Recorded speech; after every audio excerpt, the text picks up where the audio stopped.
Olá, povo de Deus, Deus abençoe a todos, toda a sua família, todo o seu ministério, todos que estão nos vendo agora neste momento.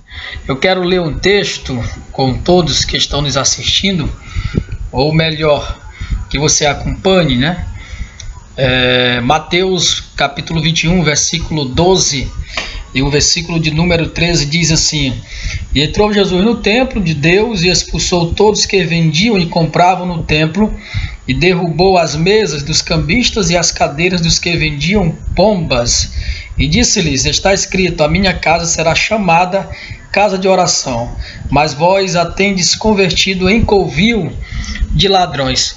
Isso é um texto bem conhecido e um episódio muito conhecido no meio de todos aqueles que leem a Bíblia, que simpatizam com a leitura bíblica. Conta que Jesus chegou no templo em Jerusalém. O templo só existia em Jerusalém. Nas outras cidades existiam as sinagogas, que era permitido a lei também ser trabalhada. No entanto, os sacrifícios e as festas eram feitas apenas no templo conhecido como, naquele período neotestamentário, como o grande templo feito por Herodes, ou melhor, não feito, né? Herodes, ele não fez o templo, ele apenas expandiu o templo, porque havia uma profecia que se alguém tirasse uma madeira daquele templo, que se alguém mexesse no templo, seria lançado sobre ele algumas maldições. Então, Herodes, como era esperto, ele apenas expandiu o templo. Ele não construiu o templo, ele não derrubou paredes e construiu paredes, ele não modificou a estrutura do templo, ele apenas expandiu e o fez bem maior. Tudo bem, Jesus chega ali, Jesus gostava de ir para o templo até ele ser expulso de lá, até ele ser expulso para ir para os montes, para as sinagogas. Ele também usou barcos para pregar as montanhas. Alguns sermões são conhecidos como sermão do monte. Ele pregou à beira da praia. Enfim, ele se beneficiou de outros ambientes para ensinar a sua doutrina, porque expulsaram ele do templo. E ao chegar no templo, já na sua semana da paixão, ele chega no templo e ele vê os cambistas vendendo pombas, vendendo animais, fazendo ali a troca de moedas, de dinheiro, para aquelas pessoas que vinham de outros lugares, outros países, que vinham celebrar as festas. E aí, por conta que era outra moeda, os cambistas pegavam e trocavam essas moedas e esse dinheiro, para que isso funcionasse uma comercialização maior em Jerusalém. Aqui o lucro, a movimentação de dinheiro, de recursos em Jerusalém naquele período das festas fosse bem maior. E o lugar ideal que eles acharam foi justamente na frente do templo. Começaram a corromper o templo de Deus, a casa de Deus, a casa de oração, com essas práticas, né, de se beneficiar. E Jesus, ao chegar e ver aquilo, ele de imediato se irrita, né? Ele fica irado com toda aquela prática de corrupção ali no templo. Naquele período, quem manda no templo são os saduceus. Os saduceus, essa casta, né? Haviam pelo menos ali cinco castas, 5 facções conhecidas no período neotestamentário, que eram os fariseus, saduceus, herodianos, os zelotes e também os essênios. Eram as castas mais importantes do contexto neotestamentário. Os essênios já ficavam no deserto, né? Só existe uma citação de forma não clara na Bíblia, mas a gente pode entender quando estuda a história dos essênios. É quando Jesus diz que os filhos das trevas são mais prudentes que os filhos da luz. Ele estava fazendo uma crítica aos essênios, que se autodenominavam filhos da luz. Então veja só, ao chegar lá, Jesus se irrita com isso. Jesus fica zangado com a situação que ele vê. A casa de Deus era a casa de oração.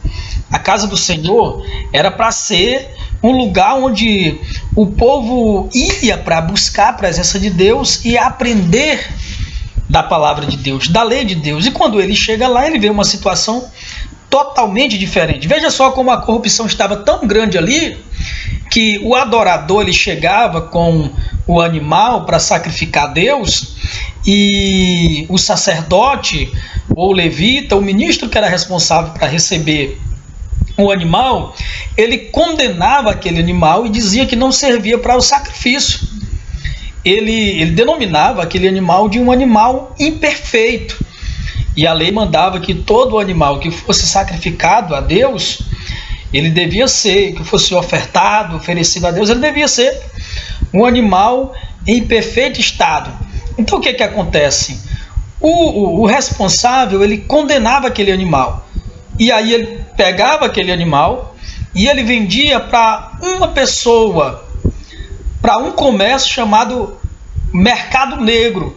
Ele vendia para aquela pessoa, ele condenava. Então o adorador saía para comprar um outro animal ali em Jerusalém, e aquele animal era pego por alguém, a mandado daquele responsável, e ele era levado para o mercado negro. E quando o adorador chegava lá para comprar o animal, esse que era considerado imperfeito pelo responsável no templo, pelo sacrifício, ele já estava lá para ser vendido para esse adorador.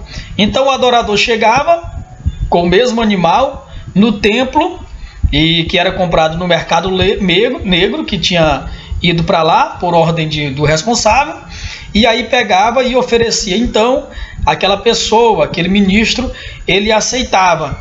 Com isso ele lucrava, porque havia uma relação, uma conexão entre esses ministros e o mercado negro. Eles pegavam os animais imperfeitos dos adoradores e forneciam ao mercado negro. E, consequentemente, o mercado negro ele fornecia ao adorador, que trazia de volta o templo. E Jesus sabia de toda essa manipulação. O adorador ele comprava 2 animais pelo preço de um. Jesus sabia de toda essa movimentação, essa prática imoral, essa prática que Deus desagradava. Então, quando ele chegou, que ele viu a situação, ele se irrita e aí faz um azorrague de cordão. O azorrague que Jesus apanhou do soldado romano, conhecido historicamente como Públio, ele era um azorrague feito de couro, mas com pedaço de chifre de carneiro nas pontas ou latão. O azorrague que ele derrubou as mesas, que ele bateu, que ele espantou os cambistas, era um azorrague comum, de cordão. Ele só chegou lá para expulsá-los dali, porque aquela prática desagradável aos olhos de Deus já estava demais. Então ele chegou a dizer aquilo que o salmista havia dito, ele chegou a repetir. Ele disse: olha, a minha casa será chamada casa de oração, será chamada casa de oração, a casa do meu Pai, a casa do meu Deus, do meu Senhor, e vocês estão fazendo ela um covis de ladrões. E só um covil de ladrões. Eles estavam fornecendo de forma direta a corrupção na frente do templo. Eles fizeram a frente do templo, eles fizeram a casa do próprio Deus de Israel como um covil de ladrões, onde as pessoas eram roubadas, onde as pessoas eram assaltadas, onde as pessoas eram enganadas. Então, quando Jesus chega a isso, quando ele chega, que ele vê essa situação, ele se irrita e aí ele expulsa todo mundo, porque a casa de Deus é um lugar santo, a casa de Deus é um lugar de adoração.